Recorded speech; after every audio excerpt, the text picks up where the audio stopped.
all the games I used to play in my younger, wilder days. The game of clubs and tees, it never crossed my mind.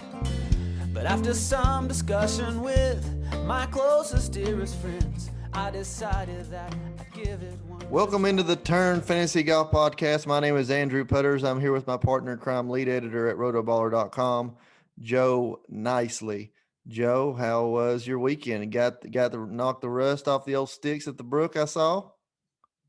Yeah, man. I'm back.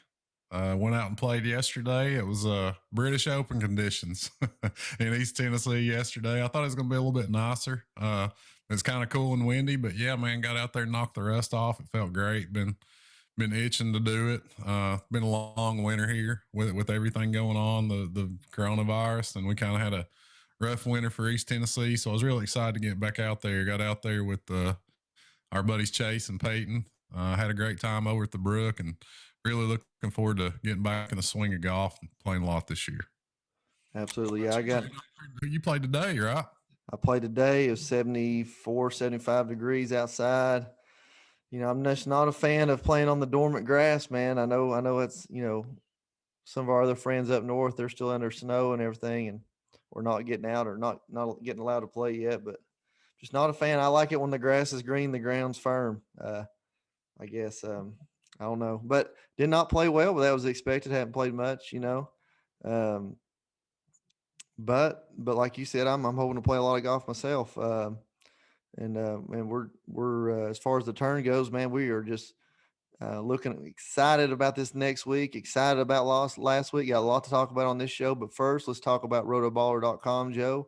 I know y'all got a special running over there for the number one content provider for fantasy golf sports or daily fantasy sports in the whole world. So what do you got going on at Rotoballer, Joe?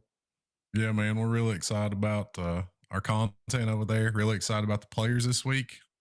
You can sign up now using promo code NICE, NICE, for $69. We also got a weekly option over there if you just want to try us out for the players this week and kind of see what you think of our content. We got an amazing PGA DFS research station that's got ownership projections, course history, strokes gained stats. My Core 4 every week. My man Spencer Aguiar does a Vegas report with just continually picks winners. Josh Bennett's breaking out a course breakdown every single week. So we feel like there's a ton of amazing content over there and hope you'll go check it out. Sign up for our premium package. We also have a lot of great free content that we'll hope you'll view every week at rotoballer.com. There you go, rotoballer.com. Use the promo code NICE. Now, Joe, speaking of last week, big announcement on the podcast. As you may or may not see, let me go to the other view here.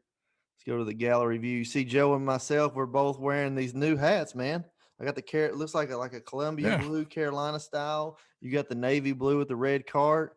You got some swag here, our first little production.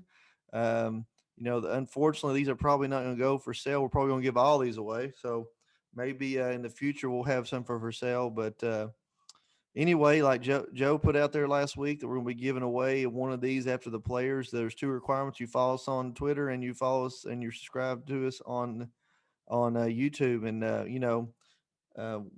how we can tell what we need you to do. We'll post it again this week, but if you can, obviously we'll know you're subscribed to us on Twitter, but how about a comment with a screenshot of you subscribed to our YouTube page? What do you think about that, Joe?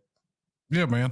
Whatever works. We're on the honor system here at the Turn. We love all of our listeners and all of our viewers, but yeah, we're really excited to get some of these hats out there. We're already kind of getting them out locally here with some friends and had a lot of demand for them actually. So we're really excited about that and glad people like them, glad people want them. But yeah, just give us a follow on Twitter at the Turn Golf Pod and subscribe to our YouTube channel. As long as you kind of check both those boxes, we're going to do a giveaway this week for the players, and we'll kind of shoot that out there maybe Sunday, or maybe we'll announce it next week on the show. But we're gonna send at least one, maybe a couple hats out to some listeners. So make sure and do that. There you go. Now you're talking about Spencer dropping bombs. What about us last week, Joe? Chris Kirk, Hart Play of the Week. You shooting out Bryson DeChambeau. You loved him. Wasn't sure how big deep he was going to go. Of course, me being the negative Nancy I am, I was still down on Bryson coming. But I mean, let's just be honest. I did not get to watch a ton of this tournament, but what I did watch, and I don't like to say this about distance, but I guess maybe there's some golf courses where it's just going to feel like Bryson plays a different course than the rest of the field. Hate to even say it out loud, but that was what my take on the few few hours I got to watch of the coverage. Saying that, you can dive into this past Arnold Palmer Invitational as much as deep as you want, Joe, on Bryson's performance. Yeah, man. Was really intrigued by Bryson last week. I said on last week's show on here that it was probably going to be the first week that I was in this year in 2021. I'd actually been kind of down on Bryson. That's not a reflection on him, but that's just more of the type of player that I think he is, man. I think he's just the kind of guy that we're going to see a lot of peaks and valleys with. And it's going to be one of those things where we need to try to catch him on weeks where we feel the peaks are coming. And last week was one of those. He'd shot 64 the previous week at the WGC. Had played well in the past at Bay Hill.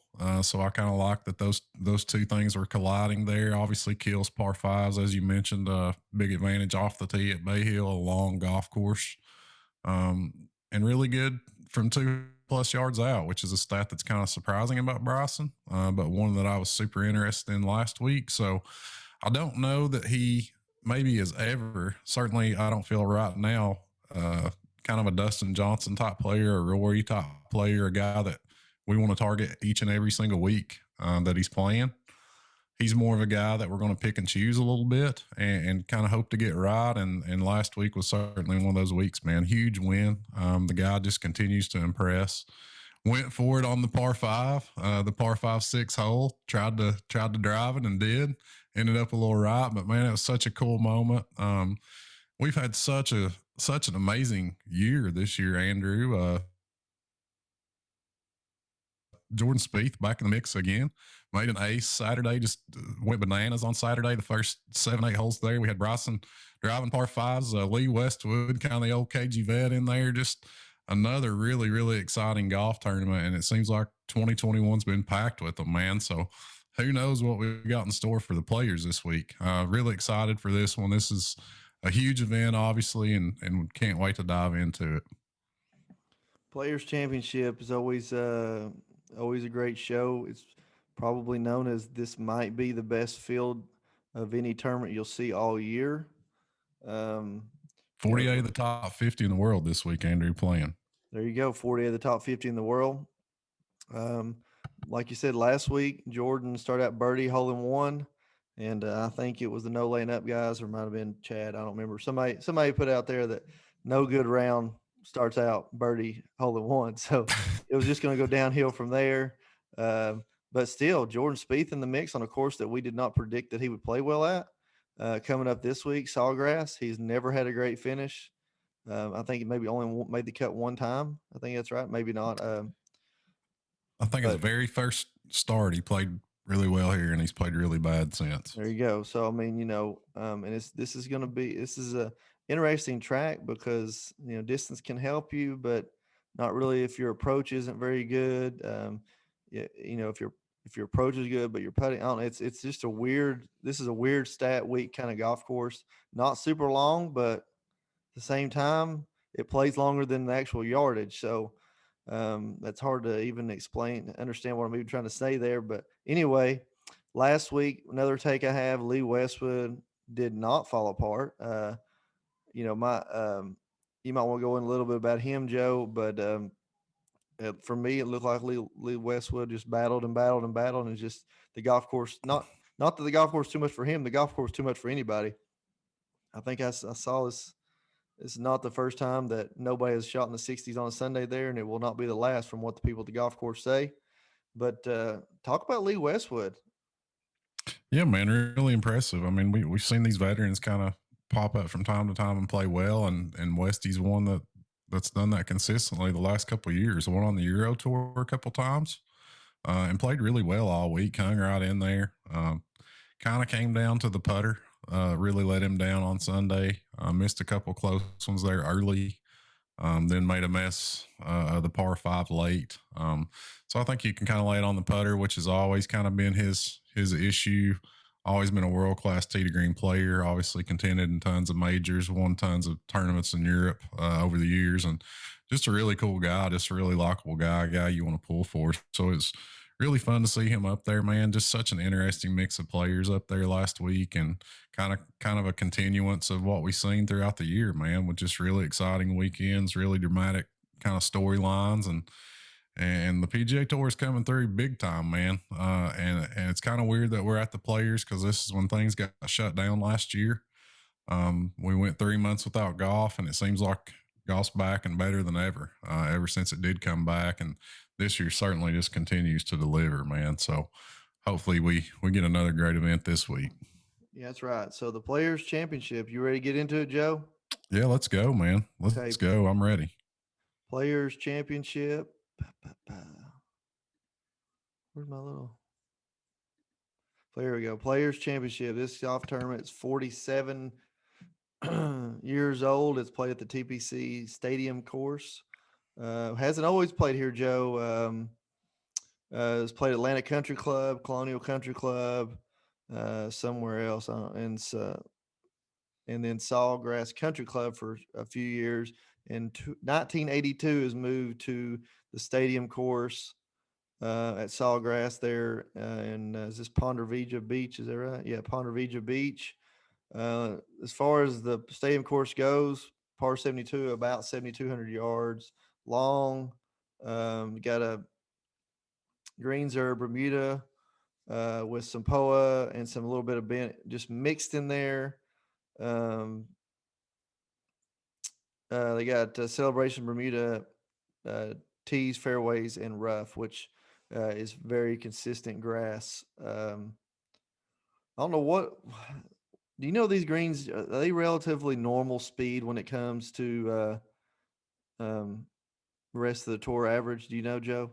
I think they're going real faster, man. I think faster? they're generally, I think they're generally pretty fast. Obviously that kind of depending on the weather, but they got a huge amount of control over this golf course. It's kind of like Augusta. They got the vacuums under the greens, so they can kind of put out there what they want to put out there.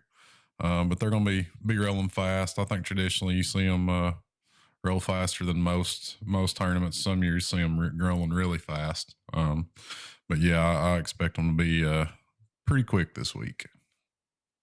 Yeah, this course is, I mean, like you said, that this course is pretty much going to be second to none as far as a regular tour stop. Some people like to call it the fifth major. I don't even want to get a discussion about that, but this is a Pete Dye course. I feel like it might, with the Bermuda fairways and the Bermuda rough, I honestly believe that even though it's only 7,200 yards, like I already said once before, as far as a Pete Dye track, it's going to play a little bit longer than the yardage. I'm guessing it's where drivers not going to be utilized on some of the par fours, and really some couple of the par fives are kind of forced layup holes, Joe. Especially with, even if you get to like 16, which is a dogleg left par five, that's easily reachable by any player, you're not getting full potential on the drive because of the dogleg. So it plays a little bit longer than others at 7,200 yards. It's not a pitch and putt. So in saying that, I'm really looking forward to it. So let's just get right into the DraftKings, man. 10K and above. Koepka's out. So we got Xander, Rory, Rahm, Johnson. Who you got, Joe? Man, lock them all in, Drew. Can't play them all, but lock them all. However, this golf course, like you said, pretty unpredictable, man. They throw Pete Dye kind of throws the kitchen sink at these guys, and it results in a lot of inconsistencies. Even the best players in the world will miss cuts here from time to time. So, obviously there's always an argument to be made for going up to the top of the board, but this might be a week to go balanced. DJ, unquestionably the best player in the world right now, even though he didn't play great at WGC. Struggled mightily here to begin his career, but has looked much, much better recently at TPC Sawgrass. Had a T5 the last time he played this tournament in 2019.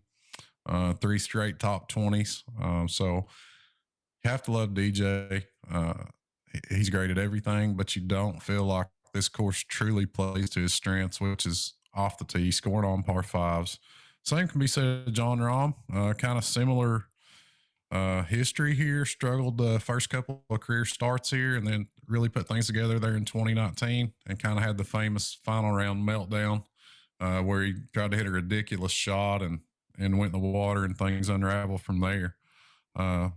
But Rahm's playing excellent golf, man. Gain strokes, tee to green in every start dating back to the PGA Championship last year. So can't argue with playing Rahm. But if I'm going up here, I'll probably look at Rory.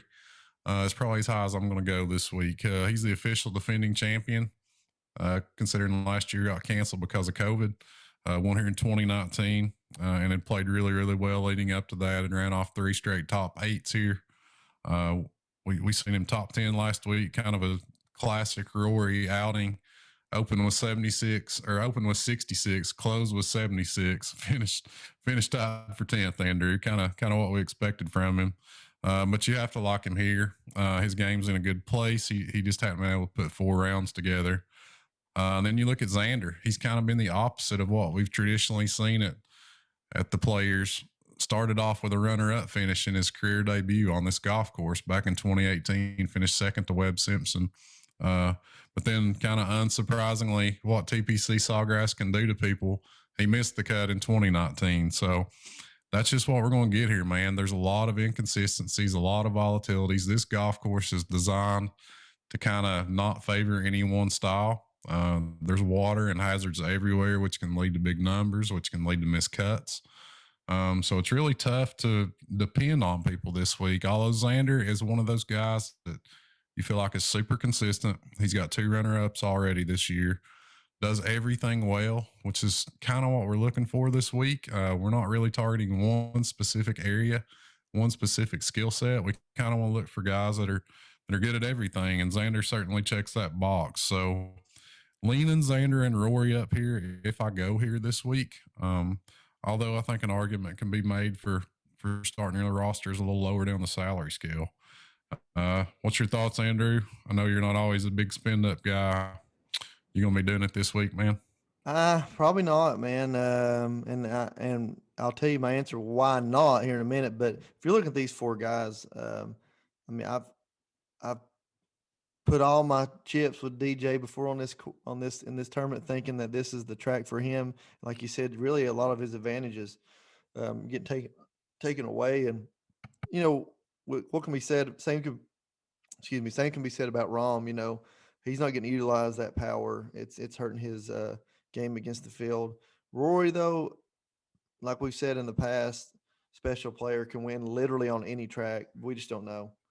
Very actually kind of disappointed in his shoot 66 on Saturday, and it's just really it's awkward to see, not awkward, but it's just different to see a world-class talent be in the lead and not win. Is that, I don't know if that makes sense at all. We're not used to seeing that with what we saw from Tiger for years and years and years and years. And Xander too, at the same thing. I just don't think that spending 10-3 against the next 5 is even remotely intelligent.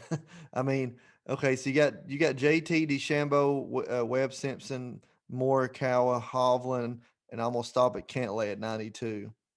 That's like 1B. Every single one of those players could be put in that top echelon in price, in my opinion. Or maybe the only one that doesn't have the wins yet is really Hovland for me. The winnability, I'd say, not the wins, the winnability. Cantlay, we know, can possibly win on any track. Really love him this week. JT, you have to think any Pete Dye sets up great for him, as good as a iron player he is. DeChambeau, who knows, and when Webb won here, I think he lit it up with the putter, right? But Morikawa too, we're trying to look at tournaments that's probably going to finish in this area of under par, relative to par too. So maybe not Hovland from the standpoint of this course is not as difficult as we want it to be, to where his range can pop up. But I love JT and Cantlay, honestly, in this price point. And really the next price point is equally as strong. as this one. But I'm JT and can't lay in this price point, Joe. Yeah, man. Hard to argue with those two. Like both, and like you said, man, this is just a jam packed price point here in this kind of mid to high 9Ks. You can argue that you're getting as much bang for your buck here as spending up with Cantlay at 9.2. You kind of feel like you're getting a cheaper Xander, right? Those guys are very similar.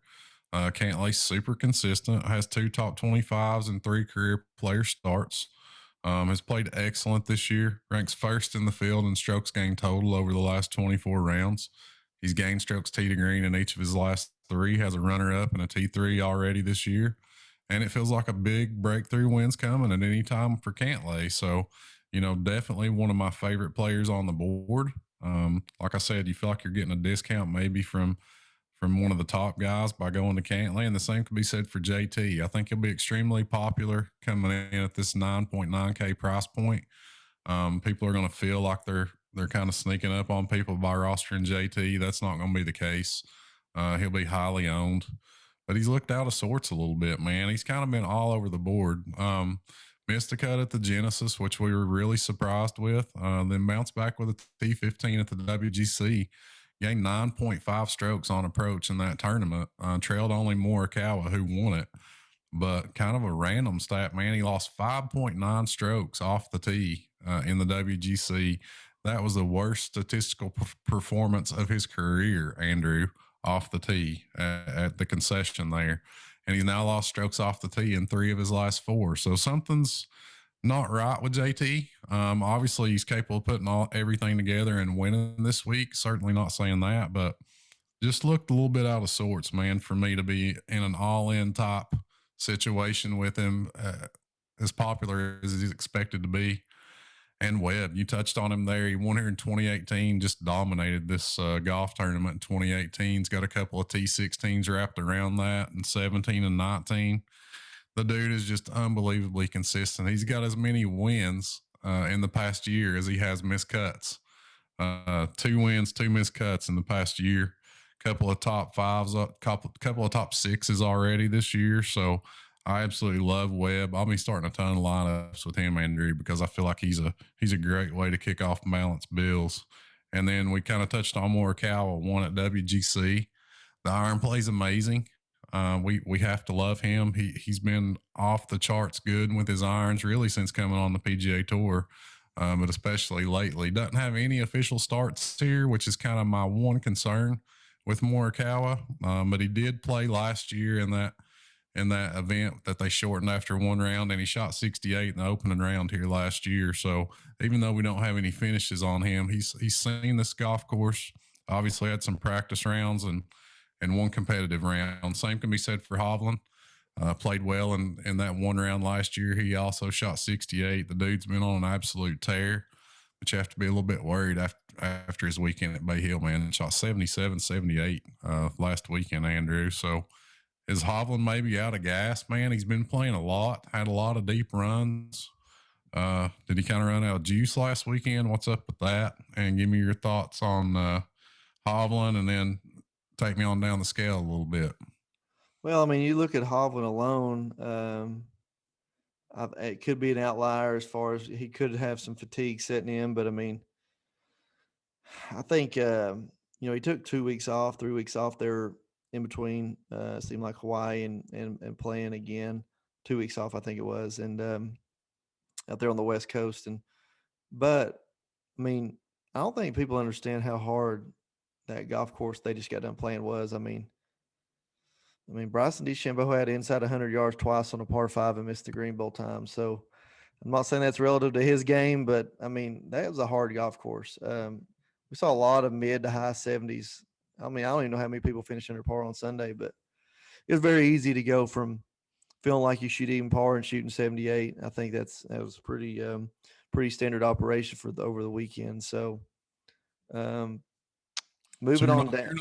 You're not overly concerned about Hovland's last weekend. Not overly. It would put a question mark. I would probably just go ahead and go with Morikawa over Hovland. So, they're right there together, especially with Cantlay's even actually cheaper than Hovland, which is Is that not surprising?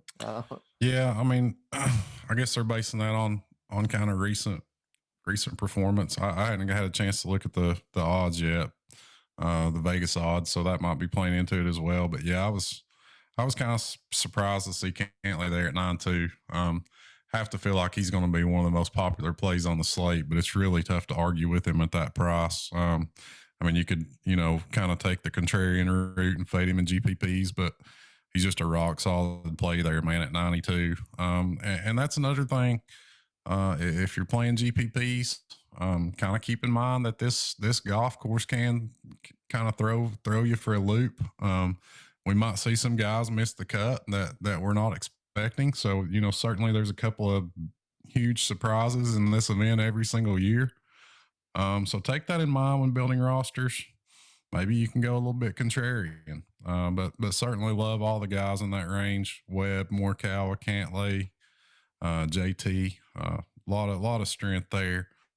And as we move on down, maybe not as strong, but certainly some big names, Andrew. Reed, Scheffler, Berger, Matsuyama, Spieth, Hatton. These are big time players at the top of this 8K range. Give me your thoughts, man. There's one in particular couple I'm kind of looking at, but tell me what you're thinking in this range. So yeah, Joe, look at this price range. I'm gonna start with Tony Finau at 9,100, go all the way down to Sungjae Im. I'm gonna draw a line right there. 9,100 down to 83. Finau, Reed, Scheffler, Berger, Matsuyama, Spieth, Hatton, Casey, Sungjae. Like you said, another great list of players. However, if you look down through recent or overall statistics in this tournament of that group, there's only one name that sticks out, and it pains me to even say.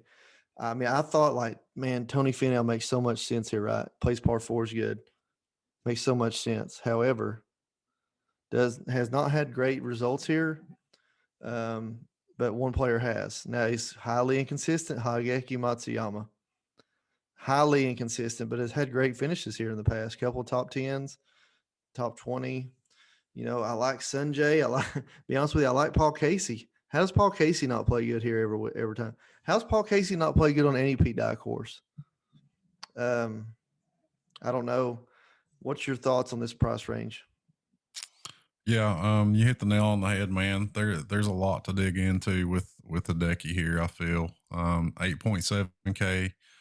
Really, really sluggish start this year.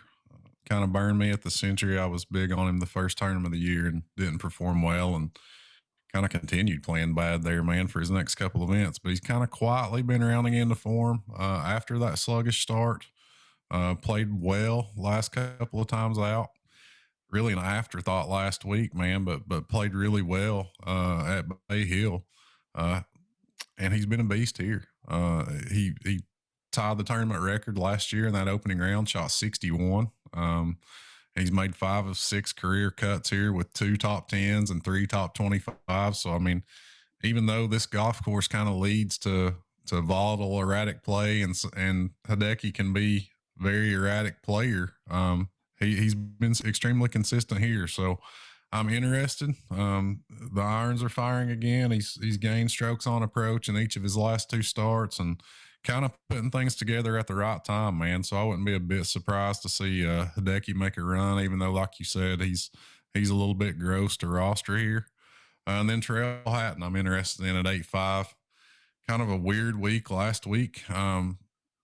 Shot 77 in the first round, 67 in the second round, 66 in the third round, and then closed it out with another little 77. So it was a wild week for Hatton. Hadn't really been a great player at the Players yet, but it feels like his type of course, man. It just seems like, he's not a bomber. He's one of those guys that's kind of a jack of all trades players. So, I mean, this feels like a good spot for him, even though it's not shown up yet. And you don't know if it's just not a great fit or if it's kind of the thing where people start off slow here in their career. And the same can be said for Tony. I mean, I don't know that the course is a great fit. He's kind of like a DJ type of player. And I don't know that this is just a terrific layout for him, but he's certainly struggled here. So I think I'll be pretty underweight on Tony this week. But yeah, Sung Jae, you mentioned, very interesting anytime you get him on Bermuda and Florida. So there's just a lot you can look at in this range, man. And as you get down to the bottom of the eights, got a couple of really interesting veterans there. Adam Scott has been almost as good as Hideki here. I mean, he's been extremely consistent here, Andrew. Um, I think he's made 8 straight cuts at the Players, which is just ridiculously good on this golf course. And out of those 8 made cuts, 6 of those have been top 20s. But kind of concerning, man.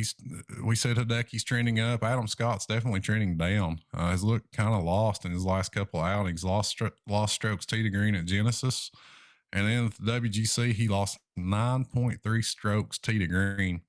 That's the worst statistical performance I could find on record for him, man. And he's been doing it a long time. So I love the course history with Adam Scott, but I'm just really, really scared about the recent form. And then Jason Day, kind of the scariest dude there is. We saw a couple of WDs last week, and that always kind of comes to mind when you talk about Jason Day. But he's a former winner here, won here in 2016, and he's played good since then with a T5 and a T8. So you can look at Day, just kind of keep in mind that he's always scary, and I think same can be said for Adam Scott. So in this range, man, Hideki certainly draws my eyes, and it's probably my favorite play in the 8s. Yeah. You know, what's scary is if you look at past tournament history the last 5 years, which is, you know, what I mainly go on as far as tournament history goes. If you just, you know, you look at overall finishes, I mean, you don't have to go very deep in the salary to get some great finishers here. Like you said, Adam Scott, Matsuyama, Jason Day, Siwoo Kim, Tommy Fleetwood, 7,900. It wasn't that long ago, Joe, that Tommy Fleetwood would have been up there around 9,400. So, and has played great on this golf course. It might be time, especially last week. Where did he finish last week, Joe? Yeah, I had a T10 last week. T10. There you go. One of the 17 people tied for 10th. So there you go. It might be time to click in some Fleetwood here, Joe. Especially if you know you're going to put maybe like we talked about already, put a Morikawa, Cantlay, Fleetwood. I mean, how strong is that? Your top 3? You know, just shooting from the hip alone. That's pretty strong, Joe.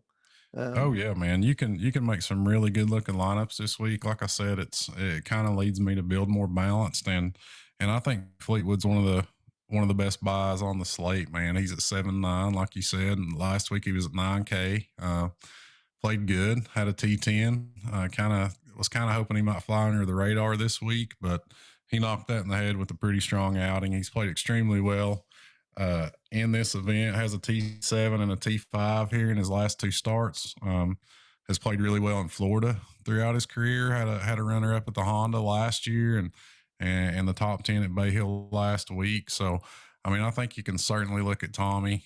He's underpriced at 7.9, but he's going to be really popular as a result of that price tag, I feel. And as we dive down, man, into the 7s, I mean, it's kind of a murderer's row down through there. You know, we talk about Tommy being underpriced, but a player that really jumps out to me is Joaquin Neiman there at 7.7K.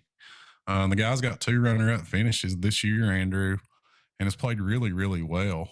And for him to come in at this price tag, I mean, it's the cheapest we've seen him all year. You could argue he could be $1,000 cheaper, honestly, and not be too far out of place. He grades out 6th in this field in strokes gained tee to green over the last 24 rounds, and we can get him for 7.7K. Doesn't have a ton of players' experience under his belt. That's a concern. We know his short game is his weakness. That's a concern on this course. But he's actually played really well around the greens this year. Gained strokes around the greens in every start he's made in 2021.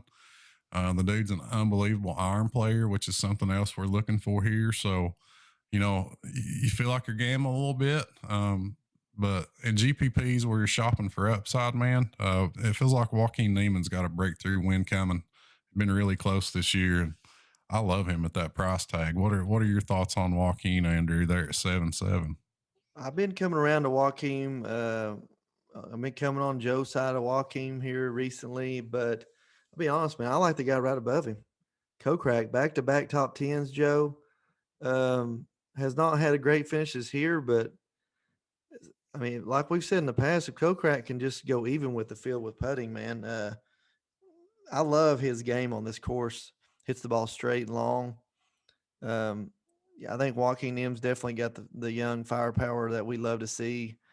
He's about the same. Really have very similar games. Joaquin probably hits it a little further, but I love that Billy Horschel, Kokrak, Joaquin three right there. Try to fit them in your lineup some way. Really, like you said, 7,000 is just a lot of great players. Would not be surprised if any of these guys finished in the top five, even all the way down to like a Ryan Palmer, Kevin Na. They could surprise you this week. Corey Connors played well.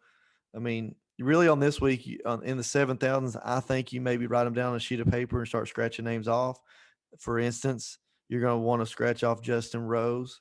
You're going to want to scratch off somebody like Francesco Malinari, one of my favorite players.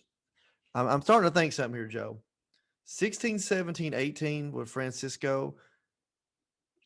He always was a super consistent player, did not make many mistakes. And he used to say that like he would only like green light like 4 shots around, which what that means in golf terms is he's sitting there looking in the middle of the fairway, looking at a pin. He's only going to green light maybe 4 shots around, maybe 6 shots around. The rest of them, he was going to be playing to the center of the green and 2 putting. He hardly made bogeys back then. You know, you see a lot of 69s with 3 birdies, 4 birdies and 1 bogey or something like that. Maybe needs to go back to that strategy because his iron game has not been that good. He's been getting trouble off the tee. He's been relying on a short game way too much, and really, he's really feast or famine right now, which is crazy. Maybe he's working on something on his game. I don't know, but literally scratch him off the list. And I'll be honest, I'm not a Zalatoris fan on this course. I don't. I think Max Homa has played a ton of weeks in a row. I think we can fade him on that account. Answer tied 12th last year, but guess what? He was coming off a great finish in Mexico, and he was really playing great last year. This year, we haven't seen that yet. Leishman's been inconsistent. Harry English does not have great course history here, which is crazy to think. Ricky Fowler got called Ricky Flower last week, and it was an internet sensation. Times are hard, man. Times are hard, baby. This course does not make sense for Bubba Watson. You know, I can just go on and on with this range, but, you know, I'm going to highlight a few real quick.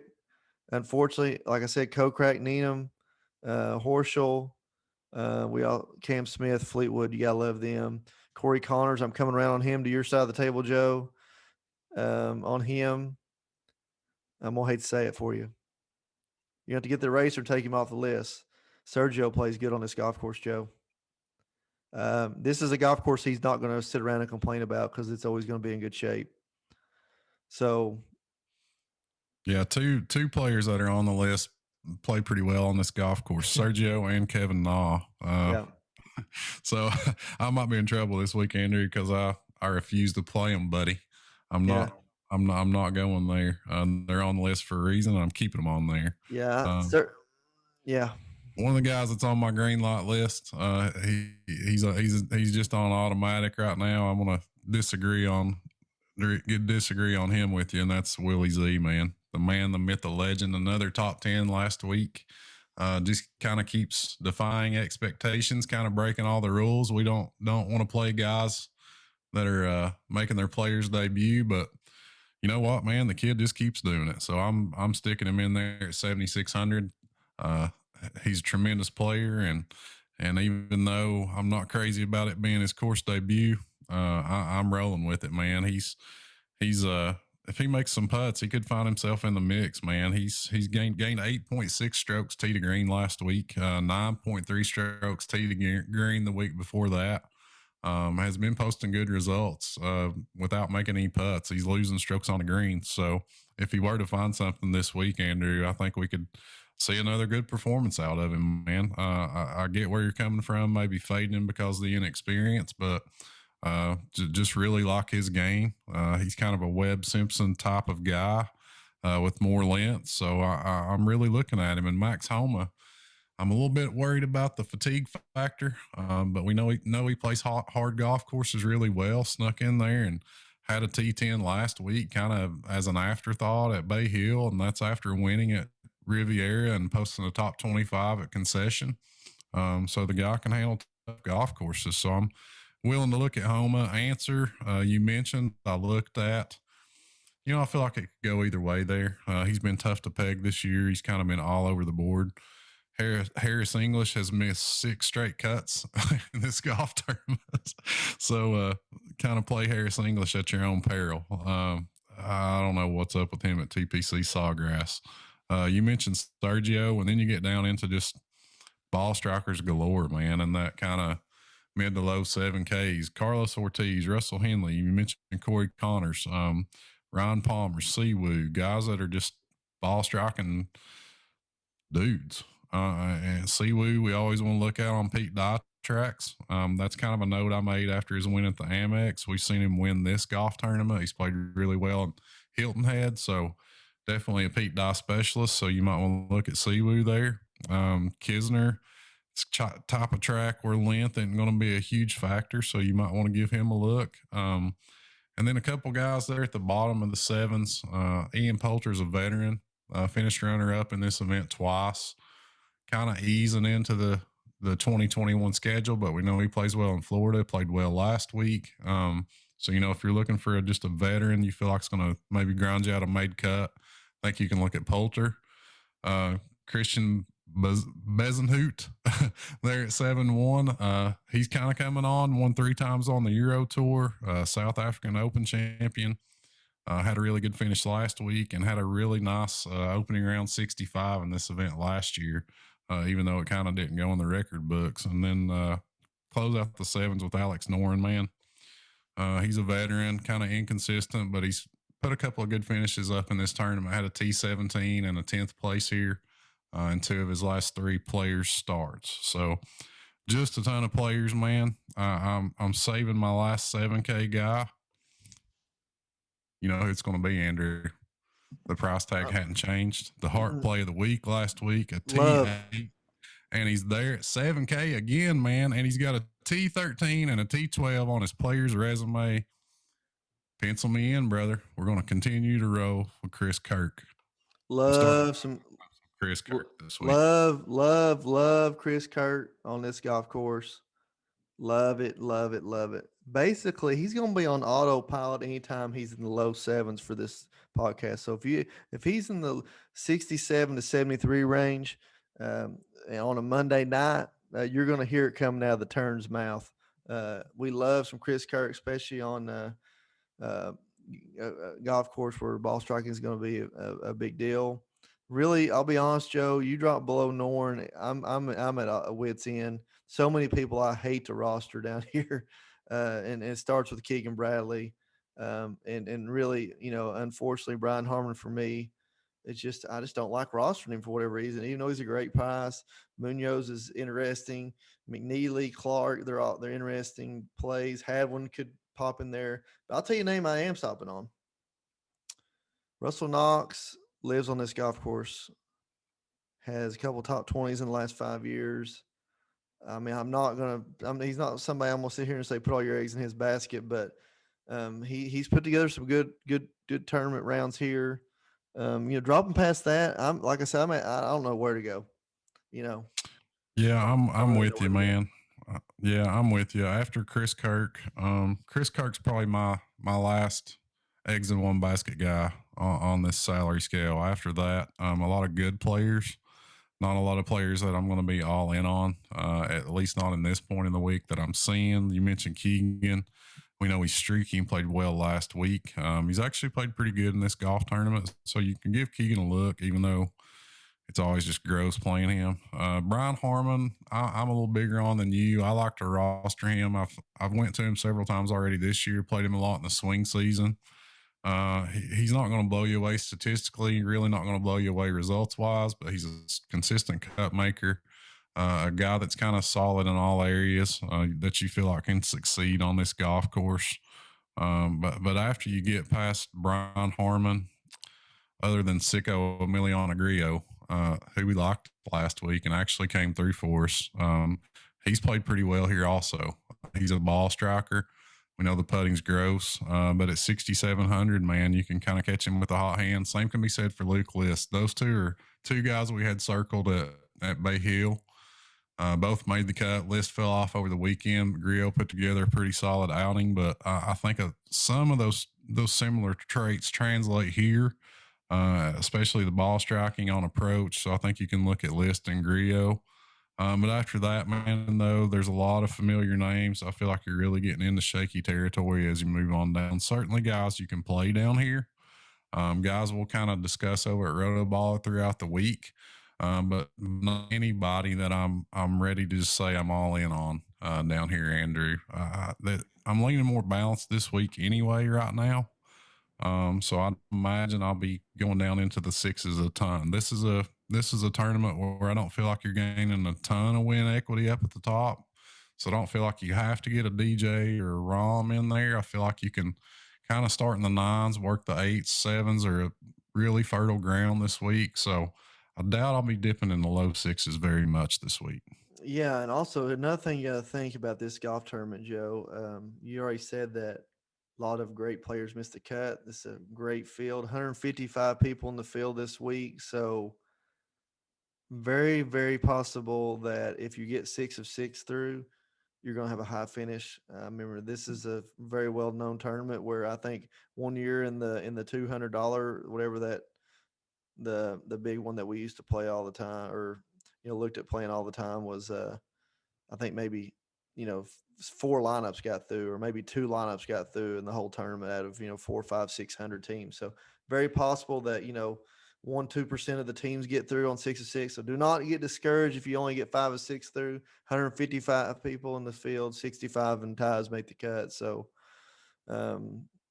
like you said, when you get down here in the sixes, it's just I'm not going to say anything can happen, but it's not unheard of if you look down through here on their tournament history, you'll see several of these guys in the sixes have at least one top 5, which is scary, because not that they're good players or bad players. There's just so many people in this field that the price ranges are going to be spread out. So yeah, we've seen some random guys win this event in the past, Andrew. We've seen obviously big name winners, but we've also seen some random winners. So, man, it's really one of those weeks where anything can happen. There's almost certainly going to be a handful of surprising names miss the cut this week. And it's going to throw a wrench in a lot of lineups. Like you said, it's going to be very volatile. I kind of tend to go against the grain in these situations where I feel like it's a little more unpredictable than normal. If I'm between a couple of guys, I might lean lower ownership, just because I feel like it's going to give you some leverage in GPPs. As always, the chalk's going to kind of tend to congregate on a certain handful of guys. And, if you can go away from those guys, maybe one of them misses the cut. Just randomly throwing a name out there, JT, he's probably going to come in. He's at 99. He's probably going to come in like 25% ownership, I'm guessing. It's early in the week, but, kind of already getting some early ownership numbers, and he's looking 20 to 25%. Certainly he can win the event without a doubt, but there's also been some question marks to his game this year. So, I'm not saying fully fade JT. It's just kind of using it as an example. But if there's a guy at 25% ownership and maybe you got some question marks about him in your research, maybe consider fading him on a week like this. I think it's certainly one of those weeks where you can get contrarian. Absolutely. This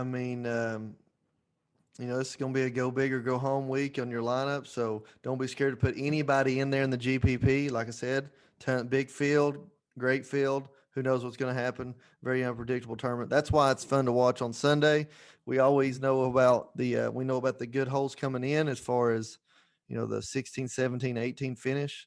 Very exciting finishing holes, great pin placements for Sunday. So, you know who you should build lineups like, Andrew? What's that? Just build lineups like Keegan. Big Cat 11 took down the Nagels Bagels Listener League. Keegan's a big fan of the show, so shout out congratulations on winning the Listener League. We'll try to build lineups as good as you this week. That's right. That's right. I saw her tweet today. It was something not bad for a rookie or something. Big weekend for them at their house. I remember something said, every week she's got her shows lined up and just lined up, listen to them all. So there we go. You got anything else for the turn, Joe? That's about it, man. But you're not getting out of here without giving me your heart play, Andrew. Where's it at, baby? You're right. One more thing before we give out the heart play of the week. Our buddy at the TGA, Darren Reese, is gathering art supplies that he's traveling down to St. Jude's Hospital next month. You can find him at TGA Darren. Make sure that's right before I say that out loud. Yeah, TGA Darren Reese on Twitter. He's got his address or whatever at the golf house there in Franklin, Tennessee, 400 Franklin Road, Franklin, Tennessee, 37069. If you all want to go on Amazon and send some art supplies down there. He's looks like he's going to rent a U-Haul to take it already. He's been raising for a week and already has a room full of supplies. So that's great what he's doing. And that just kind of had a whim. He decided to post that one day, and he's started with 4 boxes, and now he's got a room full. So that's great, man. It's so good to see. Wish I could actually take off and get in there to deliver it with him. But anyway, heart player of the week, Joe. Joe, who's on your heart for the players? I'm definitely rolling with Chris Kirk again, man. But my heart play of the week, he's maybe a little vanilla, but that's all right. He's my guy, Wake Forest guy, former Players winner, Webb Simpson. Be starting a lot of lineups with Webb at 95. Really like him. Heart play of the week. Heart play of the week, man. I'm saying JT bounces back. JT 9,900. JT's gonna win this thing. Plays well on PGA courses. He's gonna win this thing, Joe. Do not be surprised with the Sergio Garcia top 5, Joe. Do not be surprised with that. Man, I'll tell you what. The way this year has went, the way this tournament always goes, this particular event, the Players, I'm not going to be surprised with anything this week. The only thing I'd be surprised with is if Brooks Koepka wins this event. And he ain't playing. So other than that, anything could happen. There you go. Brooks isn't playing, so he's not our heart play this week. He can't shock us like he did last time he won. So JT and Webb Simpson, 2 heart plays of the week. Chris Kirk for you. Don't be surprised. Sergio Garcia for me. Follow us on YouTube. Subscribe to us anywhere you listen to us. Give us a like. Give us a follow. Get a hat. Show some retweets out there for us. That's Joe Nicely, Andrew Putters right here. You've listened to the Turn Fantasy Golf Podcast, brought to you by Rotoballer.com. It's gonna drive me. It's gonna drive me. It's gonna drive